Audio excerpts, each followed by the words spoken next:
Escola Sabatina começou, me encontrarei com meu Jesus.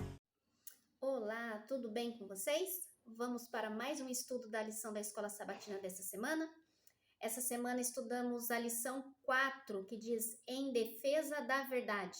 O verso para memorizar está em João capítulo 3, verso 14 e 15, que diz: E assim como Moisés levantou a serpente no deserto, assim também é necessário que o Filho do Homem seja levantado para que todo aquele que nele crê tenha a vida eterna. E na lição dessa semana nós estudamos um pouquinho a vida dos mártires, dos reformadores, da igreja primitiva, as perseguições, as dificuldades que eles passaram. Mas também vamos entender o que os motivou a permanecerem fiéis à palavra de Deus. E a gente vai estar junto um pouquinho sobre isso hoje. Perseguidos, mas triunfantes. A lição diz que sempre que o povo permanece fiel a Deus, Satanás se enfurece. A perseguição vem em seguida. Daniel descreveu isso em seu livro, e ele ele diz que a igreja vai passar por um momento de perseguição, uma guerra fariam contra o povo de Deus. Se levantaria um tempo onde essa guerra aconteceria. João descreveu também esse momento como um período de tempo que a igreja seria forçada a fugir para o deserto, onde ela seria sustentada durante um tempo, tempos e metade de um tempo, Uma profecia bíblica que nós conhecemos, que se retrata a um tempo de 1260 anos de perseguição. Mas os fiéis encontraram um lugar preparado para eles, Deus esteve junto com o seu povo, O período ali de Roma papal. E o período também conhecido como período de escuridão espiritual. E o povo de Deus, então, foi perseguido. Por quê? Simplesmente queria obedecer a palavra de Deus. E eles passaram por esse período onde foram martirizados porque obedeceram a Bíblia. Mas Deus esteve com eles em todos os momentos. A luz vence a escuridão. Aqui nós temos, o livro de Judas, capítulo 3 e 4, falando de algumas advertências, A igreja passou por esse período de perseguição, mas depois dessa perseguição física mesmo, de mártir e de mortes, a igreja também foi inundada por práticas pagãs, e isso vai enfraquecendo a fé, vai diminuindo ali as doutrinas, as verdades bíblicas, E comprometeram a palavra de Deus. Mas existiam pessoas como os valdenses que permaneceram fiéis à verdade. Deus sempre tem o seu povo fiel, seu remanescente ao longo de toda a história, E nós vamos conhecer um pouquinho a respeito deles também. Coragem para permanecer em pé. Uma das características dos valdenses e dos reformadores era o quê? Lealdade absoluta a Deus, não aos homens. A obediência à autoridade das escrituras e o compromisso com a supremacia de Cristo, não com a do papado. A mente deles estavam cheias de história de fé e coragem. Por isso é tão importante eu e você lermos a Bíblia Sagrada, conhecermos a história dos patriarcas, dos discípulos, de todos aqueles que permaneceram fiéis. Também a história dos reformadores, nesses mártires da igreja primitiva, porque são cheias de história, de coragem e fé, para que eu e você possamos tomar como exemplo, E também continuarmos a nossa batalha ali pela verdade. Os valdenses, eles foram um dos primeiros grupos a obter a Bíblia em sua língua. E eles faziam cópias para que outras pessoas também tivessem acesso, Eles pegavam ali os jovens, as crianças e ensinavam para que eles decorassem textos inteiros da Bíblia, para que quando eles se aproximassem dos colegas na escola e tudo mais, eles pudessem também divulgar a palavra de Deus e assim encontrar corações que estavam prontos para receber as verdades bíblicas. Mesmo em meio a perseguições, os valdenses não pararam de falar da palavra de Deus.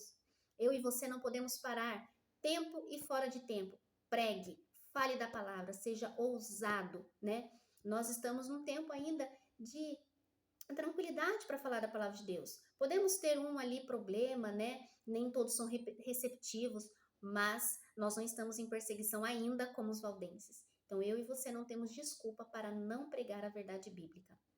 A estrela da manhã da reforma. Aqui está dizendo que uma das verdades realçadas pela reforma foi a alegria trazida pelo estudo das escrituras, o que não era um exercício penoso, legalista e nem rígido, mas um deleite, um prazer. Os reformadores tinham prazer em estudar a palavra de Deus, E vai falar aqui um pouco da história de Wycliffe, que o testemunho dele, o que ele foi, né, a importância que ele teve, né, nessa época de reforma, foi porque ele foi transformado pela palavra de Deus. Aqui diz que os reformadores desejavam compartilhar a verdade que alegrava seu coração. John Cliff passou a vida traduzindo a Bíblia para o inglês por duas razões. Primeiro, a palavra o transformou e o amor de Cristo motivou a compartilhar o que aprendeu. E assim tem que ser a nossa vida. Por que você precisa compartilhar a palavra? Porque você foi transformado e essa alegria está jorrando tanto na sua vida que você precisa saciar a sede de outros, né? Hoje nós não temos essa dificuldade que tinha na época de Wycliffe, né? De traduzir a Bíblia, de fazer cópias ali à mão. Hoje não, hoje nós temos facilmente um exemplar da Bíblia Sagrada. Mas o que falta para as pessoas é conhecimento da verdade. Se você conhece a verdade, se você estuda a palavra, você precisa ensinar a outros para que elas também tenham esse conhecimento. E aí uma pessoa vai passando para outra. E quando a gente vê, um mar de pessoas estão sendo transformadas pela verdade. Animados pela esperança. E aí existem algumas perguntas aqui, né? Falando de outros reformadores também, John Hus, Jerônimo e tantos outros. O que encorajava esses fiéis a permanecerem fiéis durante perseguição? O que deu a eles coragem para enfrentar chamas, espada, né? Aqui fala de John Hus, você sabe disso, ele e Jerônimo foram, né, ali queimados na fogueira. Mesmo assim não retrocederam, louvaram a Deus até o fim. A lição diz que a fé nas promessas de Deus. Eles creram nas promessas, né? Porque eu vivo, vocês também viverão. Essa é uma promessa que está lá em João capítulo 14, verso 19, né? Eles consideravam a força de Cristo suficiente para as maiores provações da vida. Encontravam alegria até mesmo na comunhão com Cristo em seus sofrimentos. Eles olharam além do presente, além daquela perseguição, daquela dor, daquele problema que eles estavam passando. Eles olhavam o futuro, o que estavam esperando eles no futuro, na volta de Cristo Jesus. Sabiam, pela ressurreição de Cristo, que a morte era um inimigo derrotado. Quando Cristo ressuscitou, ele destruiu a morte, ele derrotou a morte não tinha mais poder. Então eles sabiam que mesmo que eles passassem por essa morte física, mas a partir do momento que Jesus voltasse nas nuvens do céu, eles seriam ressuscitados para a glória de Deus, né? Aqui diz que Hus não vacilou diante da prisão, da injustiça e da morte, né? Ele passou momentos terríveis na prisão, pegou uma febre, doenças, dores, mas mesmo assim ele permaneceu fiel. E colocado na fogueira ali, foi dado a ele a última chance de retroceder.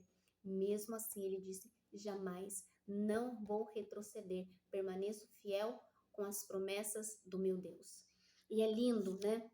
E Paulo dá uma admoestação para a gente muito relevante, que ele diz assim lá em Hebreus: guardemos firme a confissão da esperança, sem vacilar, pois quem fez a promessa é fiel. Por que você não deve vacilar? Porque Deus é fiel, Ele prometeu. Se Ele prometeu, Ele vai cumprir. Então, aquilo que enchia de esperança, né, e fé, os reformadores, os martirizados, aqueles da igreja primitiva e tantos outros ao longo da história, o que fizeram eles permanecerem fiéis?